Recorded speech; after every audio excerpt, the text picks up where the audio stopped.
Bueno, boa tarde. Como é que estamos? Tudo certo aí, pessoal? Tudo tranquilo?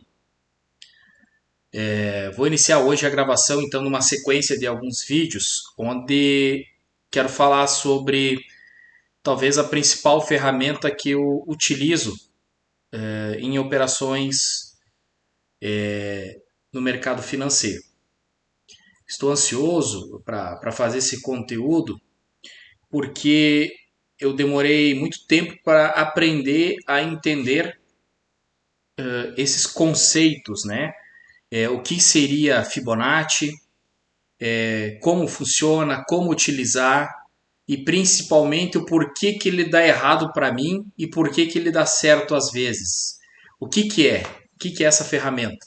Né? Que é tão falada no mercado financeiro, o pessoal apresenta várias coisas, vários conteúdos aí na internet e é uma maravilha, funciona, crava todos os alvos possíveis e na hora que tu vai operar para ti nada funciona, nada dá certo, né? Aí a gente vê lá trader como o Ogro de Wall Street, né?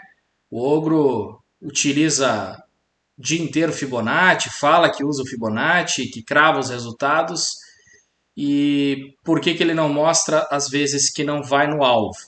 Aí todos esses conceitos eu quero abordar aqui então nesse bate-papo com vocês. Vocês já perceberam que o meu jeito de falar é um pouco mais calmo, mais vagar. Então, se você quiser colocar na velocidade maior que o YouTube permite, fica à vontade. Mas eu vou dizer assim, é um conteúdo muito rico, bem legal de ser entendido, porque eu vou abordar algumas escolas diferentes, coisas diferentes que a gente não encontra facilmente por aí. Beleza? Vamos iniciar então nosso conteúdo de Fibo. 24 de setembro, findando o inverno do Rio Grande do Sul.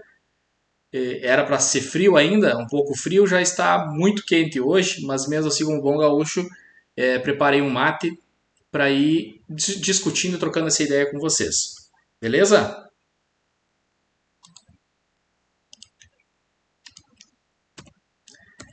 Então vamos lá.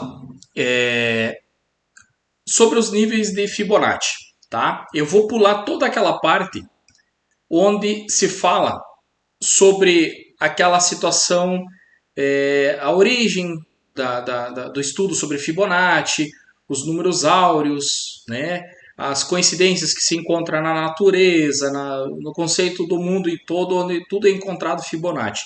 Porque vocês já devem ter visto isso milhares de vezes em 1000 vídeos diferentes. Tá? Eu quero partir logo para o conteúdo, para a ação, para falar sobre a ferramenta de Fibonacci. Tá? A ferramenta de Fibonacci que a gente encontra no Profit ou nas outras ferramentas, nos outros programas para operar o mercado, né? MetaTrader tem, o TradingView, tem, Ninja, todos têm, utilizam essa ferramenta. Então, o padrão é o seguinte: a gente vai encontrar lá alguns níveis de Fibonacci, onde localizamos um topo, um fundo, traçamos então a ferramenta de Fibonacci e ela vai nos mostrar um percentual sobre aquele movimento que a gente calculou. Então, o que, que a gente aprende lá? A forma mais comum é entender um fundo, um topo, uma correção e esperar então a próxima perna de alta daquele movimento com o tamanho dela da primeira perna, pelo menos o tamanho dela ou até maior. Tá? Então, algumas coisas que a gente tem que analisar bem. Primeiramente, o que é um topo e um fundo? Aí a gente volta lá para as aulas anteriores, onde eu falo exaustivamente sobre esse conceito de topo e fundo, a importância de entender o topo e fundo. E aí eu vou dizer para vocês uma coisa bem interessante. Prestem atenção nisso. Um fundo, a gente consegue ver bem ele determinado. Ele está ali. É o início do movimento. Ou o topo. O início do movimento, para nós, já está bem claro. Aquilo é um fundo ou aquilo é um topo. Agora, se estamos falando de um fundo procurando um topo, a gente supõe que um determinado ponto é um topo. Mas o topo que vai acontecer futuramente, a gente nunca sabe se ele realmente é um topo. Então a gente vai entender o que está acontecendo no mercado naquele momento, se ele já é um topo ou não. Como é que eu vou fazer isso? Volta para as aulas anteriores e vai olhar os conceitos de topo e fundo. O porquê que eu bati tanto nas teclas sobre topo e fundo. Tá? Para a gente ter esse movimento bem claro para nós. Fizemos um fundo bem determinado e um possível topo. Mesmo que eu tenha certeza que aquele é um topo, para mim ainda é um possível topo. Só vou ter certeza a partir do momento em que a estrutura de alta ou de baixa for quebrada. Então, num determinado momento, a gente imagina que se construiu um fundo, se construiu um topo, e aí aprendemos a usar a ferramenta de Fibo que tem no nosso gráfico. Essa ferramenta, quando o pessoal nos dá aula, diz assim: vamos aguardar uma correção até o nível de 61,8%, ou vamos aguardar uma correção até o nível de 50%, ou 38,2%. E aí tem mais um detalhe. Alguns traders traçam essa linha de cima para baixo, invertendo os níveis. Então, alguns querem dizer, vou comprar na retração de 38,2, que é a primeira retração. Se o teu Fibo estiver de cabeça para baixo, vai ser realmente. Mas, no dia a dia, para nós isso não interessa se ele é o primeiro nível se ele é o 61 ou se ele é o 38. O que a gente vai precisar entender, então, são em que níveis que essas correções vão acontecer. Tá? Por que eu não coloquei 50%? Primeira pergunta, né, que a gente vai fazer. O Pazini não colocou o nível de 50% de Fibo nessas linhas tradicionais. Primeiramente porque 50% não é um número de Fibonacci. Ele não está na sequência áurea. Porém, algumas pessoas utilizam, a grande maioria utiliza, né? E aí diz assim, corrigiu em 50% do Fibo. Mas de que Fibo estamos falando? Da ferramenta ou da sequência Fibonacci? Para mim, como eu falo sempre para vocês, não há certo ou errado. Se você está confortável em operar dessa forma, vou operar na correção de 50% do movimento. Beleza, não tem problema. Você pode operar a correção de 50% daquele movimento. Só que eu deixei fora da nossa sequência porque ele não é um número de Fibo. Mas você pode utilizar e você pode entrar a qualquer momento onde você achar interessante. Se você achar que fez uma pernada e 50% daquela pernada já é o suficiente para você fazer uma compra, ou daqui a pouco observar que vai romper e fazer uma venda buscando o fundo anterior, aí você, enquanto trader, e o teu operacional, que eu insisto que você deve criar o seu próprio, você deve operar conforme aquilo que você acredita. Mas, primeira vírgula aqui, então, 50% não é nível de Fibonacci. Beleza? Então, o que acontece? Esses são os níveis que a gente normalmente conhece e utiliza. O que a gente espera? Então, o comportamento esperado do preço é que ele faça um fundo, um topo, uma correção em algum destes níveis de Fibo. Fazendo essa correção, a gente espera então que se construa uma pernada de alta ou de baixa, né, na mesma proporção daquela primeira pernada que aconteceu. Aqui eu desenhei alguns tipos de movimentos. Então, por exemplo, num dia em que o mercado estiver bem agressivo, aquela pernada estiver muito impulsionada, com muita pressão de compra ou de venda, o mercado pode sim fazer uma correção rasa, né, uma correção rápida ao nível de 61,8 e já voltar a subir. Isso a gente chama de uma correção bem rasa, bem simples. Isso mostra o apetite do mercado em realmente romper aquele 100%, aquele topo anterior e voltar a subir, certo? Ou aqui uma correção já mais cautelosa, onde veio até, digamos assim, o último nível de Fibo que estamos acostumados. Primeiro nível 61 e o segundo 38, tá? Pode vir a acontecer essa correção. O Ogro fala sobre isso, que Para ele, a maior parte das correções no dólar é feita aí nesse nível de 38. Para ele é o 61 porque ele traça ao contrário. Tá? Mas então o Ogro espera essa correção, segundo estudos que ele faz para o operacional dele, 38,2, faz a correção e vai voltar a subir. Tá? Aqui mais algumas situações, exemplos gráficos, né? De correção. Aqui já está aparecendo alguns níveis novos que eu quero apresentar para vocês, como ali o 111%, até ali deveria ser o menos 11%, na verdade não 111, o 111 seria lá em cima. Tá? E aqui já é um gráfico real que eu trouxe para apresentar para vocês. Tá? Essa imagem já então do índice, um gráfico real. Eu não vou lembrar qual é a data que eu extraí essa imagem, tá? Desses candles, é um gráfico de 5 minutos, se eu não me engano. Então o mercado abriu em alta, fez uma pequena correção e subiu, deixando então um possível topo, tá? Então vocês podem ver que eu já escrevi aqui um fundo bem definido, um possível topo definido. A sequência desse movimento é essa aqui. O que é o comportamento esperado? Então a gente espera que, se esse preço vier a cair, que ele faça uma correção na região de 61, 50 ou 38,2 e depois voltar a subir pelo menos o tamanho daquela pernada que já aconteceu inicialmente. Tá? Aqui vocês podem ver que eu coloquei no FIBO do Profit os 50%, que é o padrão que a gente, inclusive o próprio Profit vem configurado dessa forma. Tá? Então, por muitas vezes, eu olhando as aulas do Ogro, e ele ensina assim, o trader profissional precisa, quando ganhar, esperar chegar nos seus alvos, né, atingir todos os alvos possíveis, e para ganhar com a mão cheia, uma vez, duas, três vezes o teu risco que você está correndo. Tá? E quando tomar o stop técnico embaixo daquele fundo ali que marcou ali no Fibonacci. Aí ele fala para nós sobre um rompimento com o volume, né? Tem que romper, tem várias situações que ele ensina nas aulas dele. Aproximação das médias, tudo mais. Confluências, né?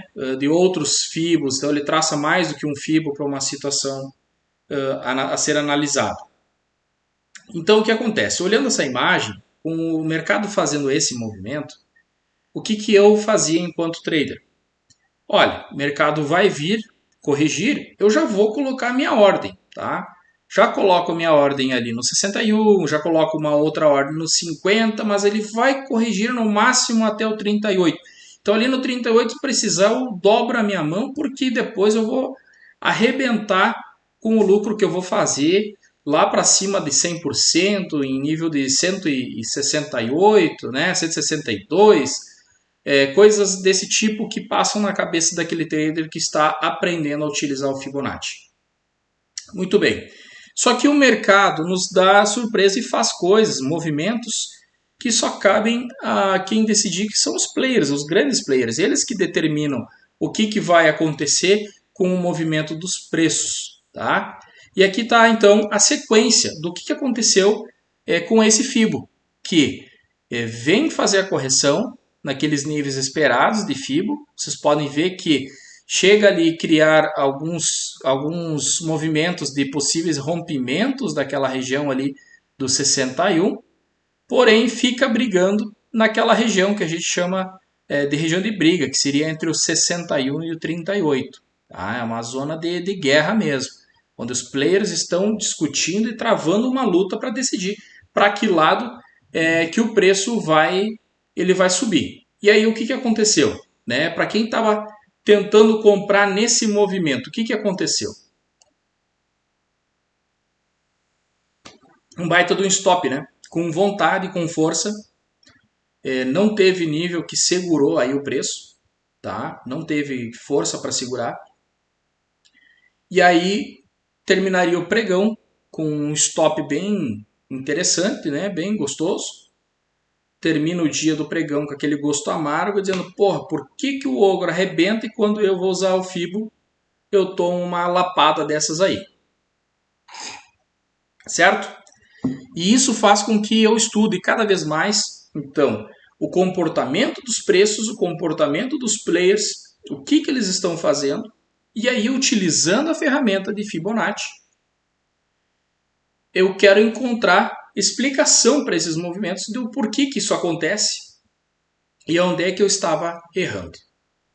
Pesquisando sobre Fibonacci, encontrei um conteúdo muito rico sobre um cidadão, um brasileiro, acho que é paulista, chamado Marco Aurélio Rossi. Tá? Talvez alguns de vocês já tenham ouvido falar, outros não, mas eu quero dizer para vocês que o Marco Aurélio Rossi é um trader daquele das antigas, onde se operava e compartilhava-se tela por TeamView, faziam grupos em Skype, não tinham essas facilidades que nós temos hoje, de grupo de Telegram, grupo de WhatsApp, análises em tempos reais e compartilhando tela, né? Ele não esteve aqui na época em que o marketing digital é fortíssimo. Então, é um cara à frente do tempo dele, onde ele trouxe um conteúdo muito rico sobre Fibonacci, utilizando-se de níveis de Fibo diferentes do que a gente está acostumado e mostrando o comportamento dos preços nesses níveis. E aí ele nos dá algumas noções diferentes de como interpretar o preço. Então, para a gente tirar da cabeça muito sobre a situação de compra, corrige, né, e continua o movimento de força. Então, com as explicações do Marco Rossi, a gente consegue entender melhor a movimentação dos preços e regiões onde a gente vai buscar trabalhar. Tá? Então, a primeira região que a gente marca aqui, quando a gente tem um possível fundo e um possível topo, aliás, um fundo e um possível topo, então a gente vai marcar a primeira região, que é a região bem de baixo, entre 0 e menos 11%, é uma região de sobrevenda, onde é uma possível exaustão do movimento de queda, o preço caiu até aquele determinado ponto e voltou a subir. Subiu, marcou um possível topo. Então a gente vai entendendo dentro daquela pernada que ali é uma região de sobrevenda, está exaurida a venda. Acabou. Com isso, vai acabar o quê? Vai começar a acumulação de preços, né? De fluxo de venda e fluxo de compra vão acumular naquela região para o preço voltar a começar a corrigir e ele vai começar a criar pivôs de alta. Então, nessa região do 23,6%, o preço vai começar a fazer pivôs de alta. Entendido? Quando o preço começa a fazer pivôs de alta, e aí nós vamos observar se esse pivô teve então um fluxo realmente comprador, se esse pivô está tendo volume, a gente vai começar a observar a subida desse preço. Quando esse preço começa a subir depois de uma forte queda, a gente vai enxergar a próxima região, que é a região de 61,8 a 38,2, que é o meio do caminho daquela pernada, onde os players vão começar a brigar fortemente para decidir, então, se vai continuar o movimento de queda ou vai continuar o movimento de alta, ou se ele vai perder a batalha e vai voltar a cair em direção ao movimento que estava acontecendo. Certo? Vamos lá, continuando. Regiões a região de 76,4 é uma região dos pivôs de baixa. Então, houve aquela guerra na região central do Fibonacci e ali a gente vai começar a observar que pode vir a acontecer criação de pivôs de baixa. Com as confirmações, candles bonito, volume e tal. Aí a gente vai começar a observar movimentos de queda para retornar àquele fundo. Beleza? É um conteúdo básico, bem tranquilo. Estou tentando ser o mais lento possível para a gente chegar num entendimento muito importante. Chegamos então numa região de possível topo. A gente vai observar que esse possível topo é uma região de sobrecompra. Então vai começar a exaustão do movimento de alta, onde os compradores perdem a força de sua compra. E quando a gente fala em distribuição, fraqueza, o que seria isso? Eu produzi todo um movimento de alta, um deslocamento de preço com alta, cheguei num determinado ponto e esses compradores eles precisam realizar as suas posições, eles precisam colocar o dinheiro no bolso, o lucro. Quando eles colocam esse lucro no bolso, eles começam a fazer a ação de venda. Eu comprei aqui, vendo aqui. Se eu começo a vender nesse topo, que eu sou o comprador, e tem os vendidos que estão tomando pau aqui embaixo, tá vendido, vendido, vendido, vendido, vendido, chegou nesse topo, o comprador começou a colocar força vendedora junto com a força vendedora dos que já eram vendidos. Isso vai fazer com que essa correção aconteça. E aí vai chegar no momento da zona de briga para definir se vai voltar ao fundo ou se vai voltar a subir. Hoje, setembro de 2023, quando a gente observa o movimento no dólar, a gente vê dois players hoje que se destacam muito, que é a UBS e BTG. E esses movimentos ficam muito claros quando esses players estão posicionados, principalmente a UBS. A gente assiste ela fazer um movimento de força, de compra, e aí você está olhando a UBS fazendo aquela compra e ele desloca o preço, o cara tem muito caixa, tem muita força, e a gente começa a ver, nossa, a UBS está estopando. Aí a gente olha assim, diz assim, está estopando, com aquele fluxo, começou a entrar fluxo de venda na UBS e o deslocamento de preço caindo, o preço começou a cair. O que a gente já pensa? Nossa, a UBS estopou, vai virar vendida em qualquer momento. Não. É muito fácil de enxergar esse movimento pelo fluxo acompanhando eles. Eles realmente baixam a sua posição, às vezes eles estão comprados lá em 10 mil contratos e quando eu vejo eles estão com 1.800 e aí a gente pensa, puxa, agora vai cair o preço porque a UBS desistiu da compra. Nada disso. Chega ali no meio, os caras metem o pé e compram e termina o dia lá com 20, com 30 mil contratos comprados no dólar.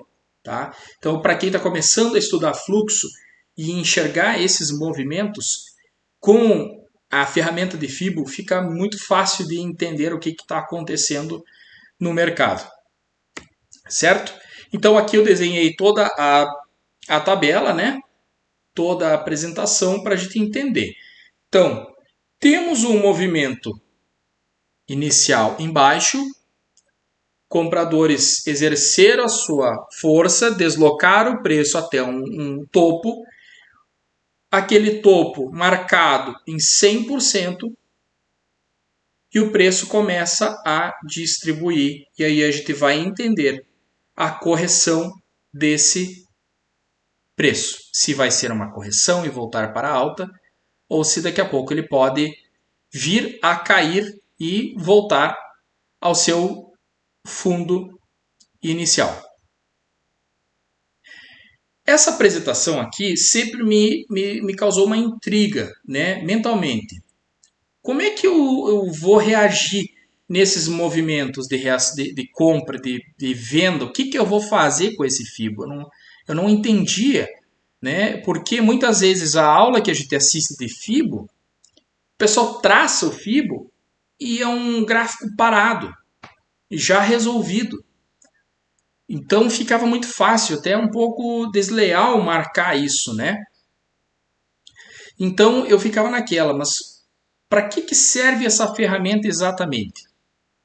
Então era uma coisa que eu busco incansavelmente entender e hoje, conhecendo e atentando para novas regiões como 111%, 11% negativo para entender o que pode vir a acontecer. Então, o Marco Rossi ele ensina que o 111% é uma região onde ele chama de região do violino. Tá? Por que é a região do violino? Olha só. Chegou num possível topo, o Pazini adivinhou que aquilo ali é um topo e ia lá e clicava para vender. Vou vender até a retração, porque vai buscar os 61%. E do nada o preço dava mais uma escapadinha e pá, ia lá e tomava meu stop, comia meu stop. Porque se eu vendia ali no 100%, a gente coloca um stopzinho, né, no topo e tu às vezes toma uma violinada e o preço volta a cair. E aí tu fica com aquela raiva, né? E aí quando tu vê, tu percebe que tu tá começando a vender lá na região do 76. Não, agora eu vou me vingar porque ele só me violinou e agora ele vai cair, eu vou fazer a minha venda aqui. Aí tu vende no 76, ele corrige no 61 e volta a subir. Dá tudo errado. Dá tudo errado. Então, pessoal, temos que ter uma tranquilidade na hora de operar. Tá? Entender o que são esses pontos e como a gente vai reagir neles. Por quê? O mercado começa às 9 da manhã e vai até a tardinha. A gente vai ter várias operações para fazer ali dentro. Região 111%, região do violino. O que é o 111%? Ou, melhor, 111,8%, que era o percentual que ele realmente utilizava nesse Fibonacci, com os números de Fibo. Se você for pensar, se eu tenho um movimento de 0 a 100% de alta, mais 10% daria quanto? 110%? Ou 111%? Se eu falar de 111 menos 10%, eu tenho 11%, 99%. Então, é mais ou menos essa situação. Eu tenho 11% a mais do que os players aguentam de stop nessa situação. Então, é aquele stopzinho assim, ó, aquela limpada de book. Vocês já ouviram falar? Eles vão limpar o que tem de oferta até o 111, ali até o 110%. Não vai cair, porque primeiro ele vai dar uma raspada no book para cima. Vai lá e o book consome aquela liquidez que ainda tinha de venda para depois sim voltar a cair. Então, se você vai fazer uma venda de 100%, eu recomendo que você não faça ela no 100%. Você vai estar operando contra a tendência.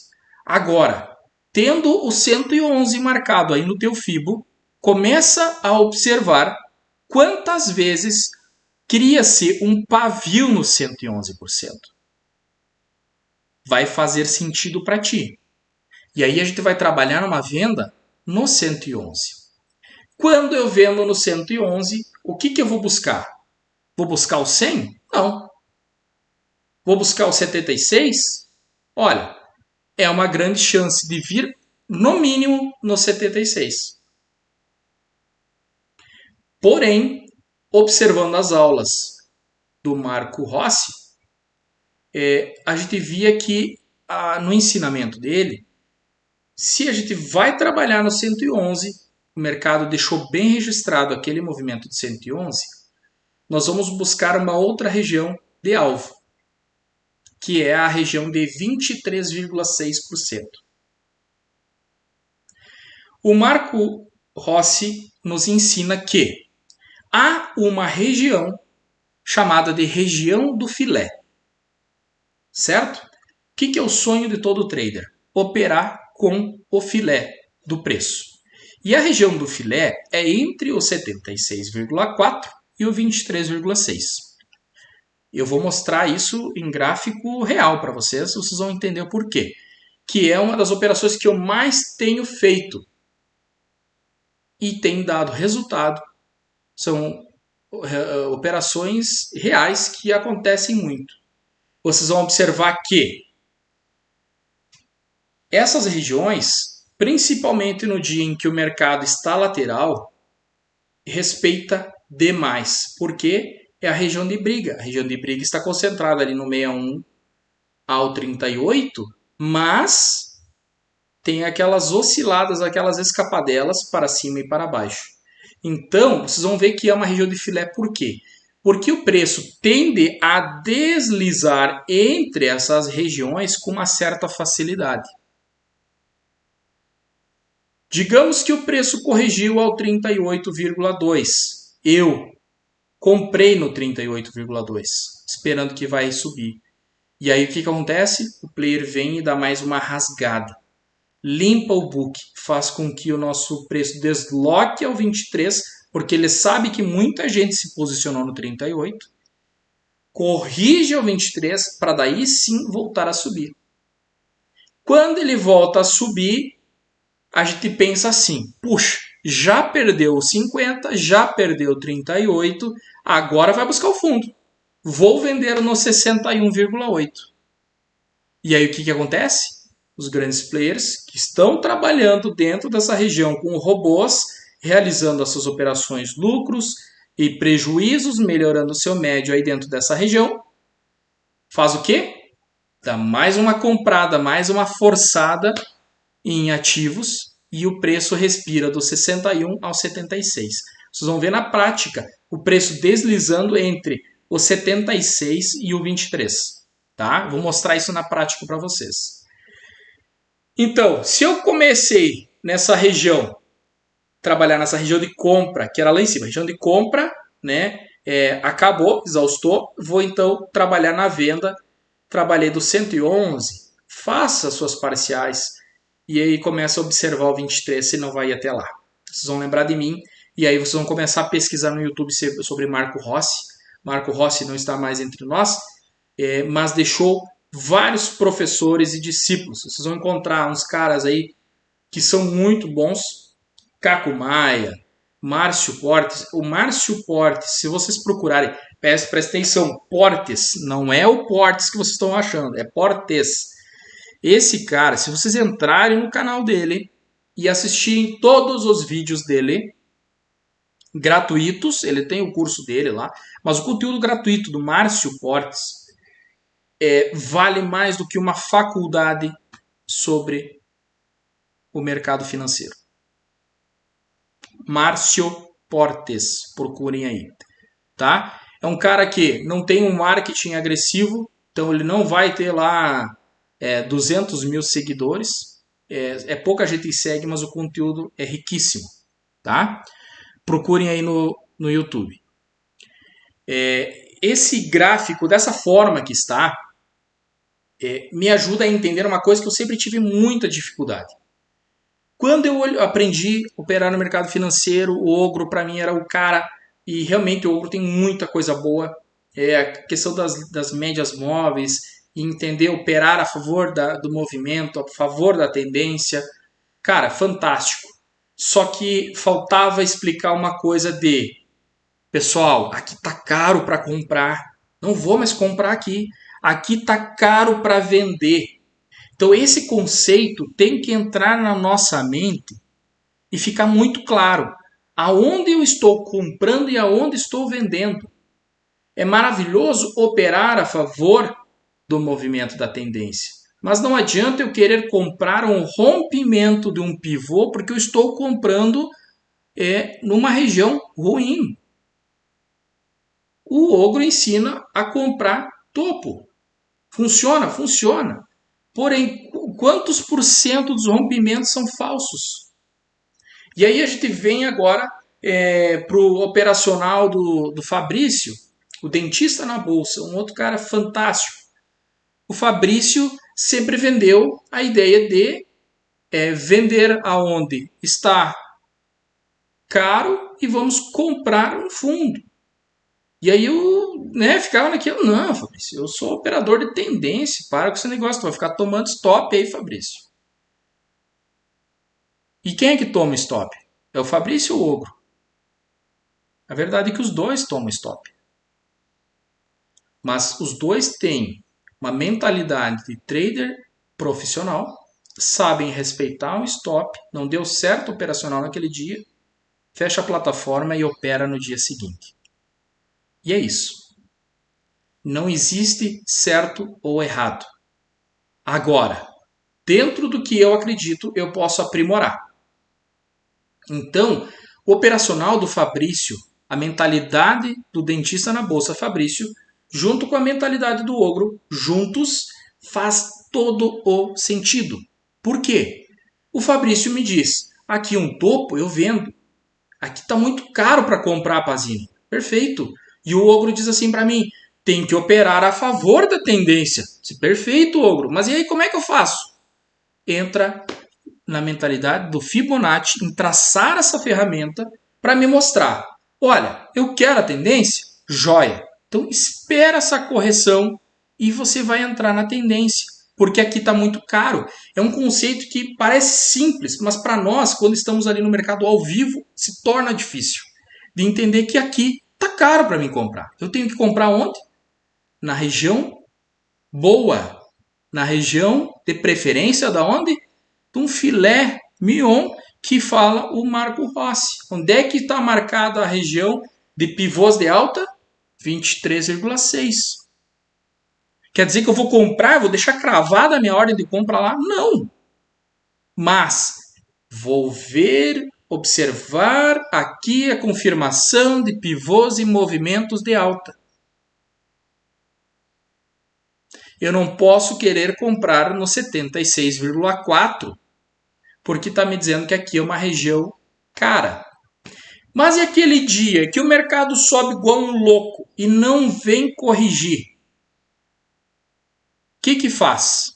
Bom, observa a força do movimento e continua pensando em pivôs de alta. Uma coisa que dentre as aulas que eu assisti lá do Márcio, desses caras todos aí dessa turma do Marco Rossi, era sobre isso, uma das perguntas que fizeram para um trader chamado Chico. Esse eu achei poucos dias, Chico Menegas, uma coisa assim. Alguém perguntou para ele, ele fala sobre Fibogap e eu vou fazer o vídeo de Fibogap também para mostrar para vocês. Tá, mas Márcio, Chico, e o dia que o preço só sobe, não tem correção? Essa é a dor de barriga do operador de Fibonacci. Não tem correção. Tudo bem, se não tem correção, o que você vai entender? Lembra aquela primeira aula lá? Topos e fundos? Vamos encontrar pontos de compra com risco pequeno e proteger a nossa operação nesses fundinhos que o mercado vai deixando. Eu vou ensinar vocês aqui no canal, além do estudo das retrações, que agora a gente está falando em retração. Nós vamos falar ainda sobre Fibogap, sobre os tipos de gap e também os alvos possíveis para quando a gente sai dessa zona das retrações. Beleza? Vamos só continuar para não se estender demais. Então aqui ficou claro o que eu quero operar. Tá? Isso aqui é muito importante. Se você quiser traçar teu Fibo e personalizar ele, colorindo, olha, trader, aqui a região está estourada, não fica inventando compra aqui. Aqui a região está estourada, não fica inventando venda. A gente consegue colorir as nossas retrações dessa forma aí também. Então hoje são as principais retrações que eu utilizo. Aliás, as principais que eu estou utilizando é o 76 e o 23. O 61 utilizando então para Fibogap. E o 38 praticamente não é utilizado. Tá? Quanto menos informações e mais limpo estiver o gráfico, melhor, mais visual fica a força desse movimento aí. Tá? Aqui então da onde eu tirei esse conteúdo, eu tirei de um dos slides que está na internet aí, a foto ali então do professor Marco Rossi, que falava então as aulas dele de Fibonacci, né? Fibonacci, pelos vídeos, o pouco conteúdo que a gente tem dele, parecia ser uma pessoa muito, muito legal, muito acessível, tá? E infelizmente ele não está aqui hoje. Eu gostaria muito de ter tido aulas com o Marco Rossi, tá? Fica aqui então a nossa, de certa forma, homenagem. Está aqui o conteúdo, é um slide que ele criou na época. Beleza, pessoal? Esse aqui foi a primeira parte, então, do estudo sobre as retrações. Eu quero mostrar para vocês aqui Lembra que lá nos slides eu mostrei para vocês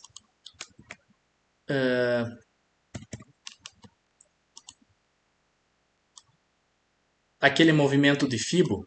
Deixa eu achar aqui certinho. Aqui foi o exemplo prático que eu coloquei para vocês. Estão conseguindo ver bem aí? Ó. Então aqui eu tinha um possível fundo, um possível topo, a gente traça e espera uma correção nessa região para voltar a subir. Então, como é que eu utilizo o meu Fibo? Tá? 2 cliques aqui, não vai aparecer ali para vocês, porque eu estou compartilhando a janela. Mas eu vou mexer aqui, vai alterar ali na tela para vocês. Só um minutinho aí, então. Vamos remover o 50. Eu vou remover o 38. Vou incluir 23,6, 76,4, 111, 11, negativo, incluir aparência. Minutinho. Aguenta aí que vai fazer sentido para vocês do que o Pazini está falando. Aguenta aí.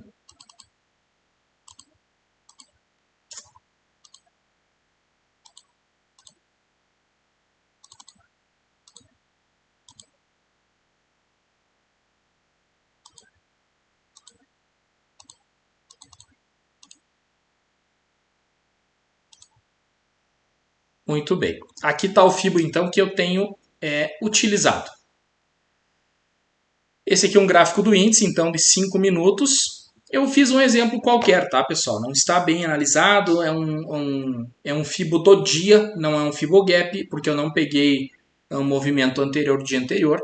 Eu tracei, então, um Fibo da mínima do dia a um possível topo. Esse topo foi marcado aproximadamente às 9h30 da manhã. Tá? 9h30, geralmente é horário de notícia, então o mercado deve ter reagido nesse ponto.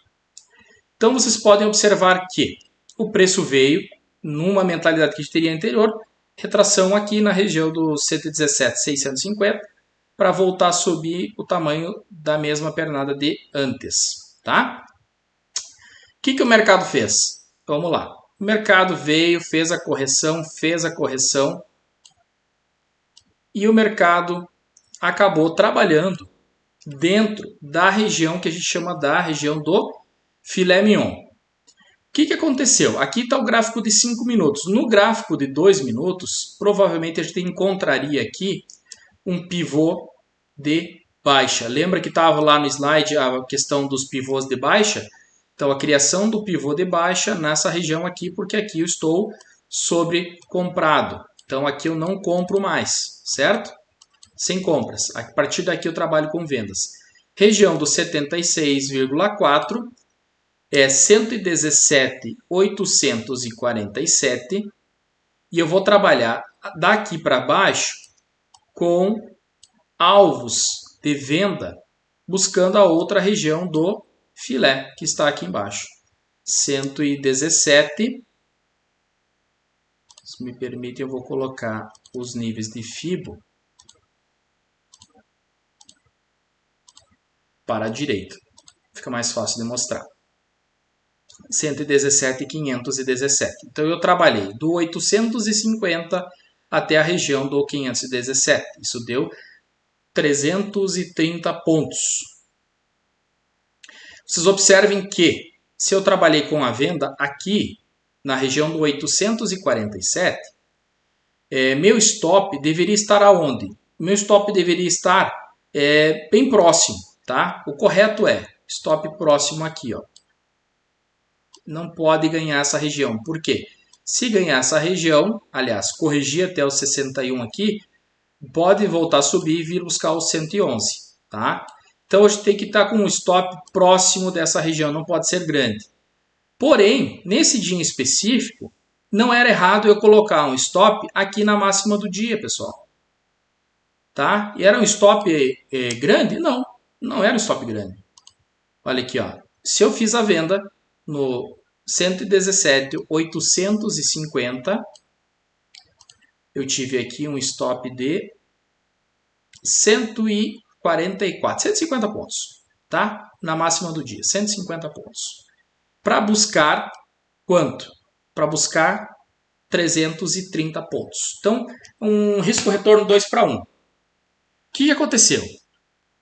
O preço respeitou exatamente o que a gente previa, ele ficou brigando e trouxe o mercado para a área da região do filé.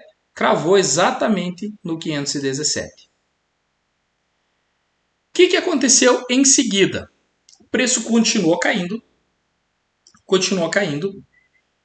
Próximo alvo que ele trouxe foi o menos 11%. O que é o menos 11%? Lembra que eu falei para vocês? O que eu falei?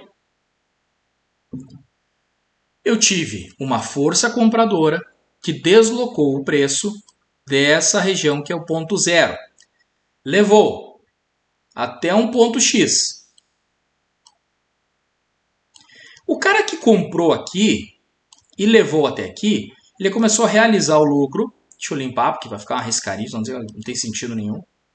Vamos de novo. O cara comprou, deslocou o preço, começou a realizar a sua venda, aliás, a sua compra, vendendo, junto com a sua venda, o cara que vendeu nessa região, entrou os vendidos, que estavam tomando pau desde aqui de baixo. Os caras vendiam, o preço subindo e vendiam, e aquele pavor.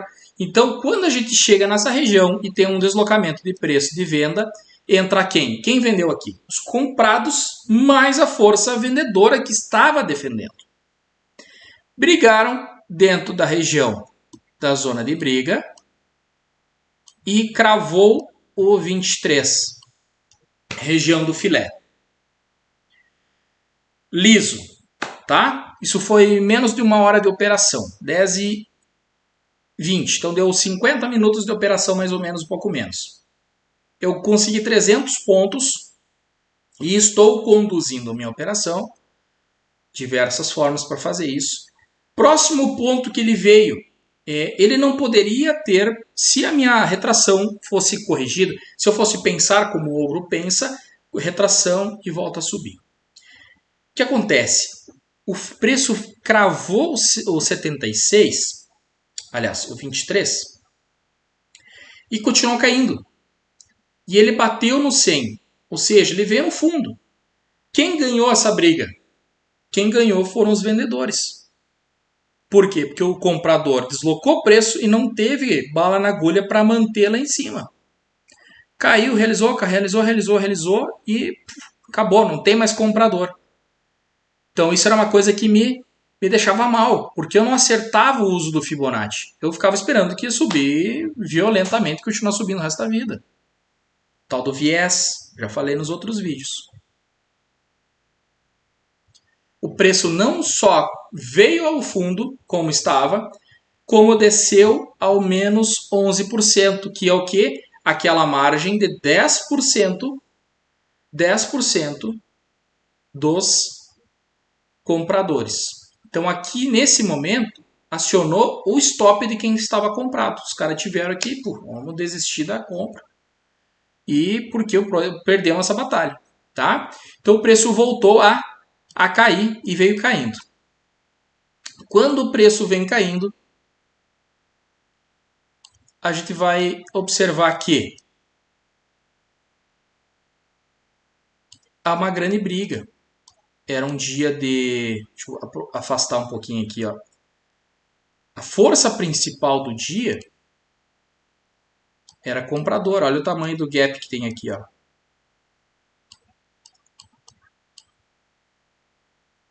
Então, o que aconteceu? O pessoal que comprou perdeu essa parte da batalha e trabalhou em cima do 111 numa luta ferrenha. Por quê?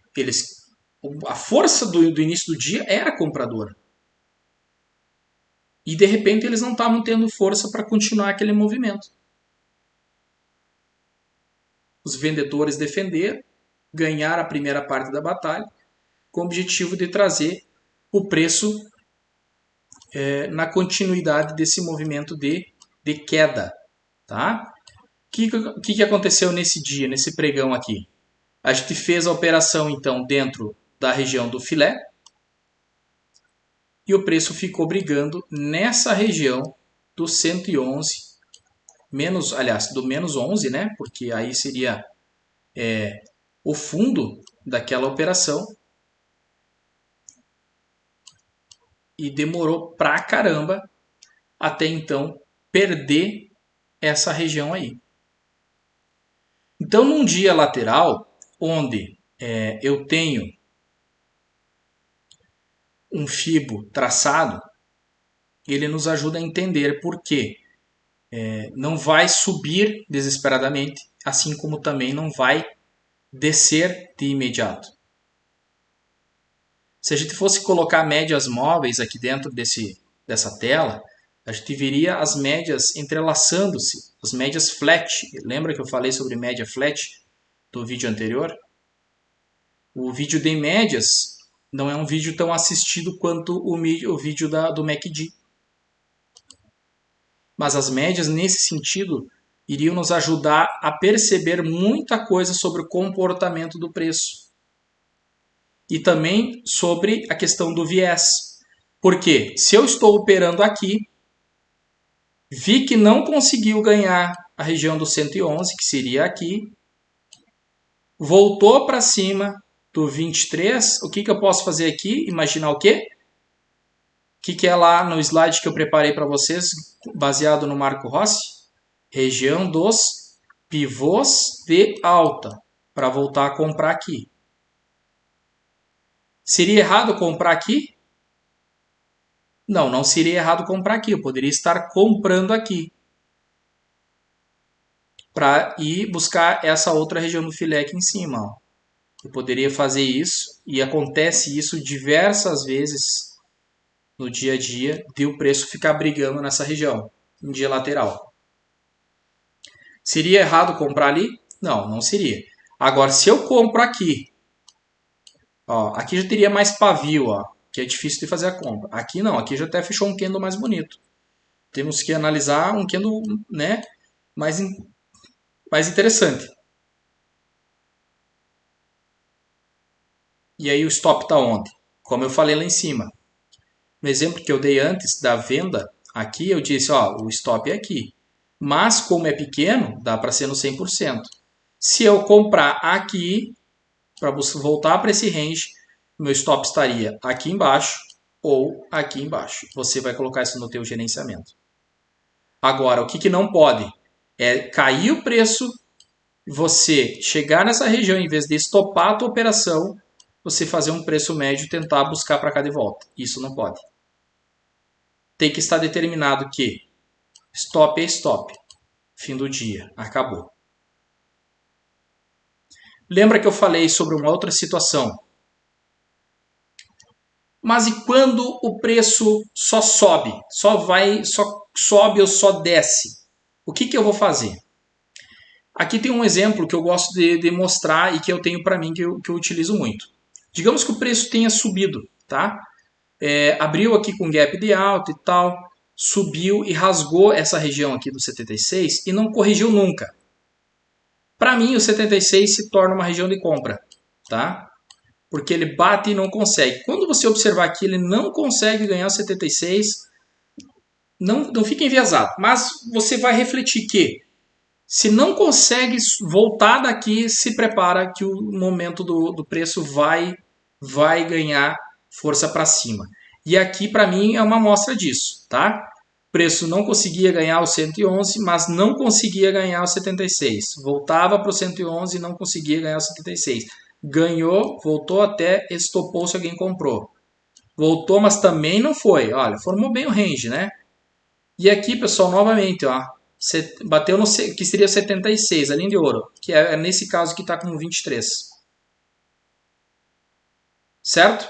Então, bate na linha de ouro, essas duas linhas eu chamo de linhas de ouro, por isso que eu deixo elas douradas. Bateu aqui, ó, e não consegue, não ganhou aqui, não ganhou aqui. Bateu novamente.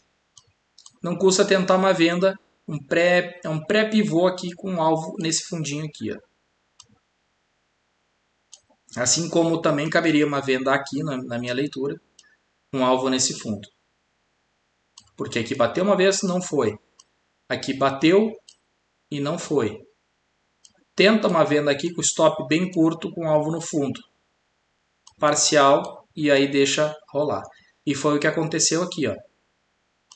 Não é à toa que vocês enxergam esse tipo aqui, ó, de pavio cravado na região.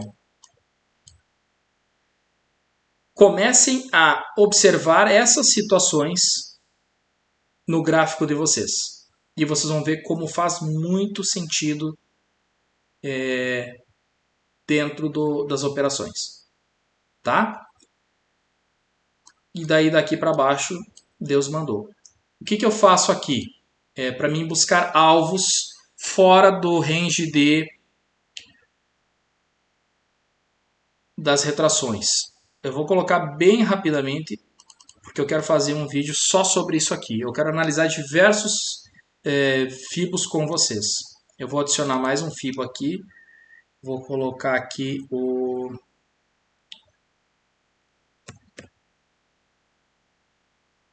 que seria o alvo de 62%.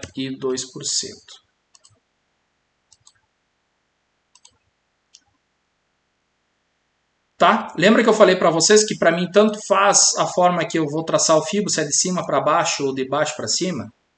Para mim tanto faz, tá? Então quando eu vou trabalhar para baixo, eu vou trabalhar com os números negativos. Então aqui em cima está 111%, né? E aqui está menos 11%. Quero o alvo de 62%, que seria o 162 para cima. Então 62 é o menos 62. Então se eu trabalhei com uma venda aqui no 23, alvo no 62. A venda no 117.517, um alvo no 116.978. Então é uma venda de 500 pontos com stop bem curto aqui nessa região. Bem curto mesmo. Tá? Não dá para colocar um stop daqui e colocar o stop na região de 76,4%, porque se romper aqui ele vai subir. Então aqui tem que ser um stop curtíssimo, tá? Stop aí de 100 pontos. Não tem como tolerar um stop muito grande aqui não, tá? E depois que atingiu aquele alvo de FIBO ali, o preço ainda caiu mais um pouco. Tá, pessoal?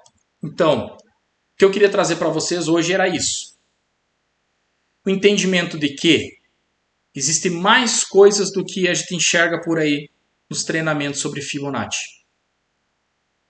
Comecem a observar fora da caixa, pensem fora da caixa, outros níveis e o comportamento do preço utilizando essa ferramenta maravilhosa que a gente tem no Profit, só que a gente tem que adicionar níveis, novos níveis e aprimorar a nossa leitura. Beleza? Obrigado por quem acompanhou até aqui e um forte abraço. Em breve vou trazer mais conteúdo. Quero trazer FiboGap, que é fantástico. Tá? Aqui mesmo a gente poderia ter aplicado o FiboGap. Né? Nesse exemplo não utilizei o FiboGap, eu utilizei o Fibo interno do dia. E eu vou ensinar vocês a configurar então já os alvos dentro da ferramenta de retração. Show? Espero que tenham gostado. Dúvidas? Comentem aqui abaixo. Sugestões, críticas. Outra coisa, uma das coisas que eu evitava gravar vídeos, porque eu sei como é que funciona esse mundo digital. O pessoal já está esperando que eu vá vender algum conteúdo porque eu quero ganhar dinheiro vendendo curso ou coisas assim. Eu não acredito muito na questão da venda de cursos, tá, pessoal? Não acredito muito nisso. Sim, eu tenho coisas que eu posso oferecer, mas tudo que eu ensino eu aprendi em algum lugar aí no YouTube. Então vocês também podem aprender dessa forma sem problema nenhum.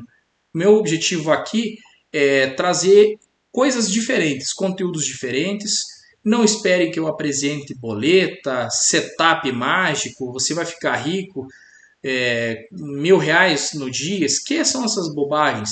Se for para mandar uma mensagem, um comentário, como eu já recebi, que é só mais um vendedor de curso, bom, infinitas bobagens que eu já recebi. Eu só vou ignorar, tá, pessoal? Eu não quero que isso venha a me atrapalhar e me desmotivar. Só vou ignorar esse tipo de conteúdo. Se for para comentar isso aí, obrigado, procura outro canal, vai, sei lá, procurar uma outra situação para fazer na vida, tá? A quem acompanha e gosta do conteúdo, deixa um like, compartilhe com os amigos, faz muito bem para mim, tá? Eu não quero que você dê um like aí para ajudar o meu vídeo a chegar em outras pessoas. Não, não é o meu objetivo. Quando você dá um like, você está dizendo para mim, Pazini, obrigado por ter tirado o teu tempo e gravado esse conteúdo, tá? É isso que eu quero receber de todos vocês. Um forte abraço aqui do Sul, que está quente pra caramba, e até o próximo vídeo. Valeu, turma!